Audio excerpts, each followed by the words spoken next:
So, ayan mga palangga. So, kung makikita nyo mga palangga, ito po yung palagi natin nakikita sa mga dingding ng bahay natin or sa mga bahay natin or sa kisame. Ayan, isang butiki mga palangga nun. So, dinidare ko po kayo mga palangga to eat this. O, tingnan mo. I dare you to eat this butiki. O, subukan nyo nga.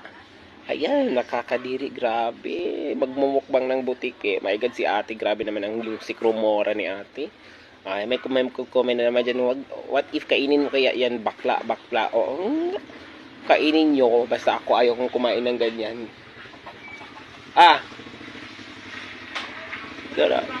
Wala pa. Yak. Grabe yung sikmura ni ate. Tingnan natin. Oh my God. Bilisan mo nga. Sige, huwag kang magdada ng dada dyan. Kainin mo na yan. O, tingnan mo. Tingnan nyo yan. Sige na ate. Huwag ka na magdada na yan. Ay. Yak. Hindi naman pinaano eh. Hindi naman pinakita yung bibig niya na may laman. Yoks. Parang hindi naman kinain yun. Wala namang laman na pinakita. So, ayan naman mga palangga. One of the very delicious meals from rats daw kuno ito. Oh my God, grabe. When we say rats, oh my God. Yan, binalot pa ng lumpia mga palangga.